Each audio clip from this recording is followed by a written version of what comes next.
আসিফ নজরুল সাহেব, আপনাকে শ্রদ্ধা করি। আপনাকেও বলছি, আপনি যদি কোনো অবস্থাতেই ডক্টর ইউনূসের বিরুদ্ধে, রাষ্ট্রের স্বার্থের বিরুদ্ধে একটা বাক্য উচ্চারণ করেন, আপনাকে প্রতিহত করা হবে অত্যন্ত নির্মম নিষ্ঠুরভাবে। আমি জেনেছি অ্যাডভোকেট রেজওয়ানা হাসান, আপনাকে আমি শ্রদ্ধা করি। আপনার সাথে অনেকবার কথা বলেছি তৃতীয় মাত্রায়। আমি চাই না, এইখানে কিন্তু শেখ হাসিনা নাই যে আপনার স্বামীকে আটকায় রেখেছিল, এখন কিন্তু সেই অবস্থা নাই। আপনাকে যে অনুরোধ করছি, বিডিআর হত্যাকাণ্ডে যে সমস্ত অফিসারদেরকে হত্যা করা হয়েছে এবং তাদের বিরুদ্ধে মিথ্যা কথা বলে বিডিআর সোলজারদেরকে হত্যা করা হয়েছে, এর পুরো তদন্ত করতে হবে এবং সেই তদন্তে যারা যাবে আমরা তাদের প্রতি তীক্ষ্ণ দৃষ্টি রাখবো। কেউ আপোষ করতেছে কিনা, বাড়ি রেখে দিচ্ছে কিনা ওই বেগম পাড়া বা অন্য কোনো কোথায়, এটা কিন্তু হবে, টাকার খেলা হবে। বিডিআর হত্যাকাণ্ডটা যার নির্দেশে হয়েছিল তার নাম শেখ হাসিনা। শেখ হাসিনার ব্যক্তিগত চিফ সিকিউরিটি, তার নাম ছিল জেনারেল জিয়াউর রহমান। সে হলো গিয়ে মসুজ্জামান স্যারের কোর্সমেট। মৃত্যুর আগে সে বলে গেছে রিমোট কন্ট্রোল দিয়ে শেখ হাসিনা বিডিআর হত্যাকাণ্ড ঘটিয়েছে। আমি হলফ করে বলছি এই কথাটা, নাম্বার 1।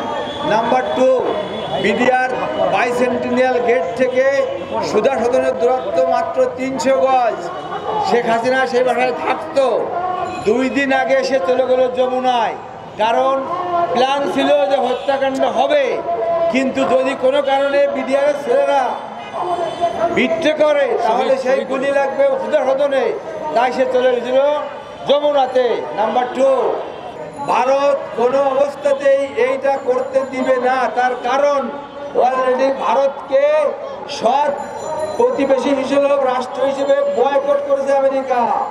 2টা কারণে আমেরিকা ভারতকে বয়কট করেছে, এইটাই হবে তার 3 নম্বর বয়কট, যার ফলে ভারত কোনো অবস্থাতেই করতে দিবে না।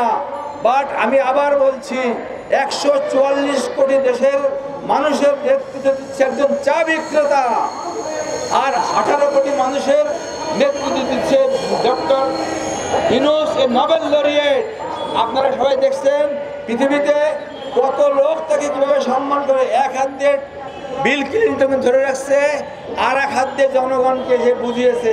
অতএব আপনারা সাংবাদিকদেরকে বলবো, আমার অনুরোধ, আপনারা তীক্ষ্ণ দৃষ্টিতে রাখবেন যাতে করে আর কেউ বেইমানি করতে না পারে।